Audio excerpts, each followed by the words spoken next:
Halo guys, jumpa lagi di channel YouTube kesayangan kalian semua, ya Ilmuwan Muda. Channel yang akan membantumu dalam mengerjakan skripsimu. Pada video kali ini guys, kita akan melanjutkan video beda skripsi ya, khususnya di jurusan perpustakaan dan ilmu informasi.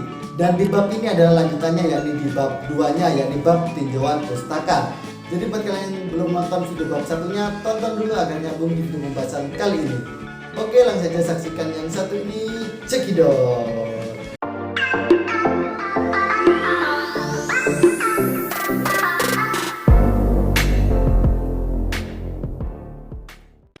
Halo Sobat Ilmuwan Muda, kemarin kita sudah membahas terkait bab 1 ya. Sekarang kita akan lanjut untuk membahas bab 2. Oke, bab 2 ya. Nah, bab 2 sendiri teman-teman disebut banyak ya istilahnya. Ada yang menyebut landasan teori, lalu ada juga tinjauan pustaka, ada juga yang mengatakan studi literatur, dan ada juga yang mengatakan tinjauan teori. Tapi di bab 2 skripsi kali ini namanya adalah tinjauan pustaka. Kemudian apa saja yang harus diperhatikan? Yang pertama teman-teman, ide pokok yang digunakan sama seperti pendahuluan atau latar belakang, akan tetapi lebih disempurnakan lagi. Apa maksud disempurnakan di sini? Disempurnakan berarti dijabarkan lebih luas lagi, karena isi dari bab 2 tentu lebih banyak daripada pendahuluan. Meskipun ide pokok yang dikembangkan sama ya teman-teman. Jadi yang pertama terkait pengelolaan kearsipan. Secara general, misalnya berjalannya sebuah organisasi tentunya tidak terlepas dari kegiatan administrasi para pekerja yang menjalankan tugas dan fungsi organisasi, baik pada organisasi yang ada di pemerintah maupun non-pemerintah. Kegiatan administrasi merupakan kegiatan yang cakupannya luas. Biasanya segala kegiatan administrasi diolah suatu unit tersendiri yang disebut dengan bagian administrasi, tata usaha, sekretariat, kantor, dan lain sebagainya. Dari penjelasan ini secara tidak langsung, kegiatan administrasi merupakan bagian dari pengelolaan arsip.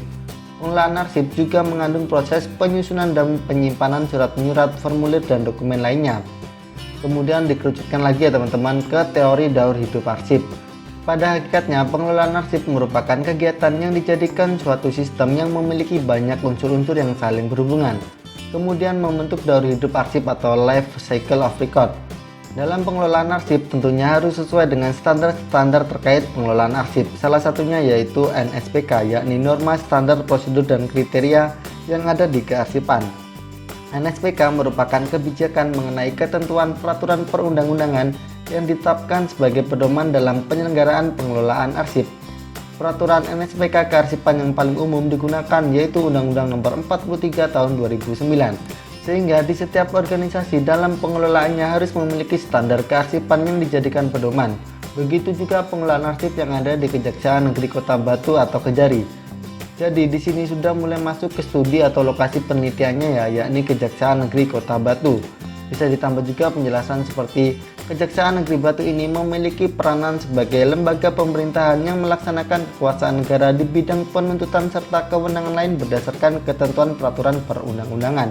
Lalu kajian pustaka di sini ada beberapa subbab ya teman-teman. Yang pertama ada 2.1 yakni tinjauan pustaka, lalu 2.2 landasan teori, kemudian 2.2.1 pengertian arsip, lalu 2.2.2 jenis-jenis arsip, 2.2.3 daur hidup arsip, 2.2.4 record continuum models, lalu 2.2.5 asas pengelolaan arsip, lalu 2.2.6 yakni ISO atau International Organization of Standardization. Kemudian 2.2.7 ada NSPK, yakni Norma Standar Prosedur dan Kriteria Kearsipan. Oke, mari kita bedah isi bab 2-nya satu persatu. Yang pertama yakni 2.1 ada tinjauan pustaka.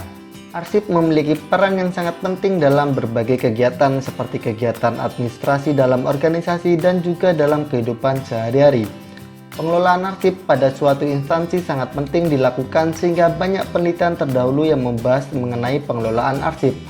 Hal ini dikarenakan pengelolaan arsip membantu instansi dalam melakukan berbagai kegiatan administrasi yang ada di organisasi. Penelitian yang membahas terkait pengelolaan arsip ini setiap tahunnya mengalami pembaruan. Adapun penelitian terdahulu yang dipakai oleh penulis ini di sini ada 8 ya, penelitian terdahulu yang berhubungan dengan kearsipan. Teman-teman bisa perhatikan pada tabel 2.1 yakni penelitian terdahulu. Di sini teman-teman bisa perhatikan, yang pertama peneliti adalah Muhammad Rifat Bahsya dan Durinda Puspasari tahun 2021. Adapun judulnya adalah Analisis Pengelolaan Arsip di Kantor Kecamatan Bunga Kabupaten Gresik. Kemudian metodenya adalah metode deskriptif. Adapun untuk hasilnya adalah pengelolaan arsip di kantor Kecamatan Bunga Kabupaten Gresik masih belum memadai dan tidak sistematis. Adanya kendala dalam pengelolaan arsip seperti kurangnya fasilitas penyimpanan arsip, penumpukan surat di tempat penyimpanan, dan kurangnya SDM yang terampil dalam pengelolaan arsip. Lalu yang kedua adalah penelitian dari Sri Ardiani dan Bambang Suratman tahun 2021. Adapun untuk judulnya adalah pengelolaan arsip dalam mendukung pelayanan informasi pada bagian tata usaha di Dinas Sosial Kabupaten Ponorogo. Adapun yang digunakan adalah metode deskriptif. Kemudian untuk hasilnya, pengelolaan kearsipan dalam penunjang pelayanan informasi sudah berjalan dengan baik karena sistem pengelolaannya sudah sesuai dengan prosedur kearsipan. Dari penelitian terdahulu yang telah disebutkan pada tabel 2.1, yakni 8 penelitian tersebut, bisa disimpulkan bahwasanya pengelolaan arsip dalam suatu organisasi memiliki peran yang sangat penting dan harus diperhatikan. Persamaan yang dimiliki oleh peneliti terdahulu dengan peneliti yaitu fokus pada pengelolaan arsip yang sistematis dengan memperhatikan proses-prosesnya. Demikian juga dengan penelitian yang akan diteliti pada bidang pidana umum Kejaksaan Negeri Batu. Pada penelitian ini yang membedakan adalah mendeskripsikan gambaran pengelolaan arsip yang ada, kemudian dicocokkan dengan standar kearsipan. Oleh karena itu, peneliti tidak hanya sekedar mengetahui dan mendeskripsikan mengenai fenomena yang ada di lapangan. Kemudian bagian 2.2 yakni landasan teori. Pada poin ini dijelaskan literatur yang berhubungan dengan skripsi ini. Adapun oleh penulis dibagi lagi menjadi subbab yang lebih spesifik lagi, yakni ada 2.2.1 pengertian arsip, lalu 2.2.2 jenis-jenis arsip, kemudian 2.2.3 daur hidup arsip, 2.2.4 record continuum models, lalu 2.2.5 asas pengelolaan arsip, kemudian 2.2.6 ada ISO yakni International Organization of Standardization, kemudian 2.2.7 ada NSPK yakni Norma Standar Prosedur dan Kriteria Kearsipan.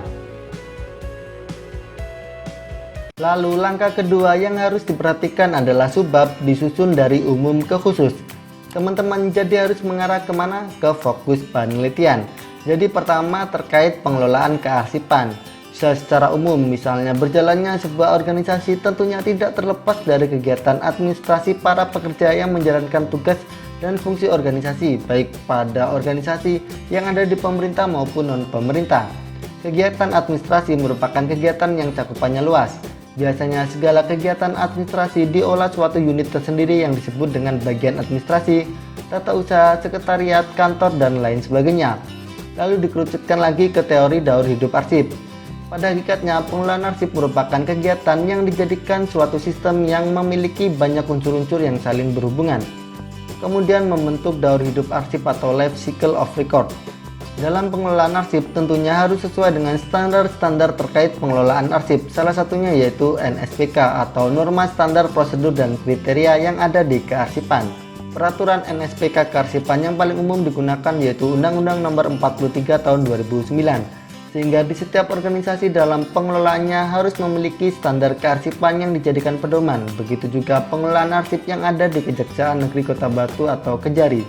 Jadi di sini sudah mulai masuk ke studi kasus atau lokasi penelitiannya, yakni Kejaksaan Negeri Kota Batu.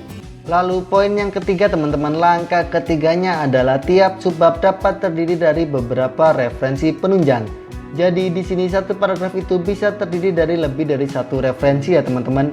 Dan referensinya juga harus update ya, harus terbaru, apalagi jika menggunakan jurnal. Nah misalkan contohnya seperti ini teman-teman, ini yang membahas terkait arsip. Untuk kalimat pertamanya, istilah arsip dalam manajemen arsip memiliki arti yang khusus.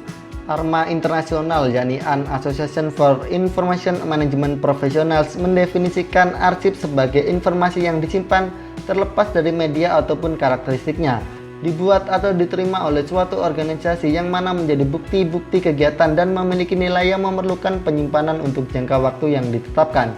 Ini menurut Smith dan Ginn tahun 2011.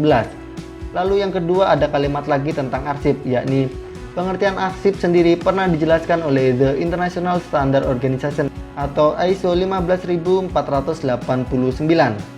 Arsip adalah informasi yang dibuat, diterima, dan dikelola sebagai bukti dan informasi oleh organisasi maupun perorangan guna memenuhi kewajiban hukum maupun transaksi bisnis. Selanjutnya, kalimat ketiga ditambah lagi terkait arsip seperti ini. Arsip merupakan sebuah dokumen atau sekumpulan warkat yang terekam dan disimpan dalam berbagai bentuk dan media. Dokumen tersebut memiliki nilai guna yang dijadikan sumber informasi bagi individu, organisasi, perusahaan, lembaga pemerintah, dan lembaga lainnya. Ini menurut Puspita Dewi tahun 2020. Jadi ada 3 kalimat seputar arsip dengan berbagai sumber yang terdapat dalam satu paragraf. Kemudian langkah keempat, ubah kalimat dari referensi dengan bahasa kita sendiri, dengan bahasa kalian sendiri.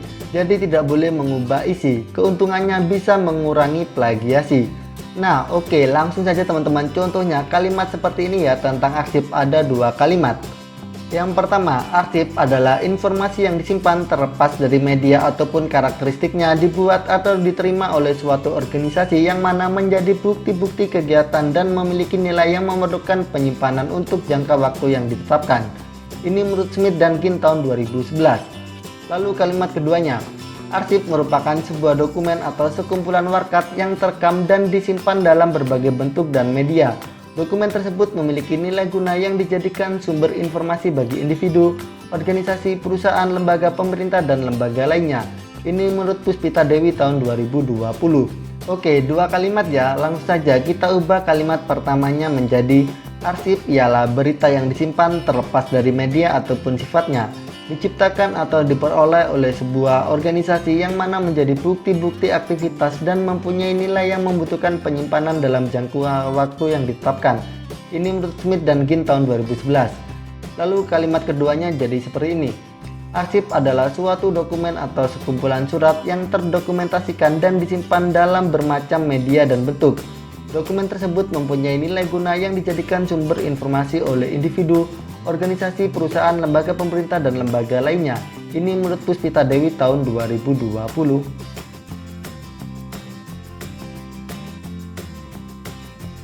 Kalau kalian bingung, kita akan mensejajarkan kalimat asli dengan kalimat sendirinya. Kalimat asli tadi kan seperti ini. Arsip adalah informasi yang disimpan terlepas dari media ataupun karakteristiknya, dibuat atau diterima oleh suatu organisasi yang mana menjadi bukti-bukti kegiatan dan memiliki nilai yang memerlukan penyimpanan untuk jangka waktu yang ditetapkan. Ini menurut Smith dan Kin tahun 2011. Lalu kalimat aslinya kita ubah menjadi arsip ialah berita yang disimpan terlepas dari media ataupun sifatnya, diciptakan atau diperoleh oleh sebuah organisasi yang mana menjadi bukti-bukti aktivitas dan mempunyai nilai yang membutuhkan penyimpanan dalam jangka waktu yang ditetapkan. Ini menurut Smith dan Kin tahun 2011.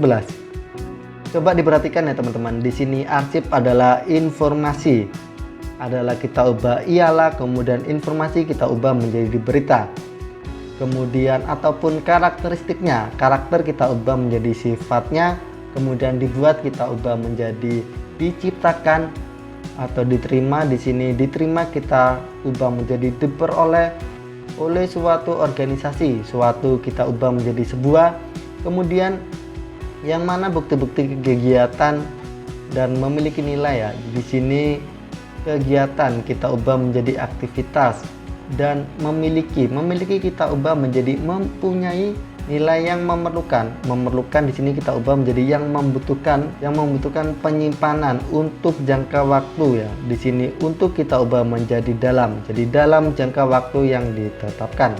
Kemudian lanjut ke kalimat keduanya. Kalimat aslinya tadi kan seperti ini. Arsip merupakan sebuah dokumen atau sekumpulan warkat yang terekam dan disimpan dalam berbagai bentuk dan media. Dokumen tersebut memiliki nilai guna yang dijadikan sumber informasi bagi individu, organisasi, perusahaan, lembaga pemerintah, dan lembaga lainnya. Ini menurut Puspita Dewi tahun 2020.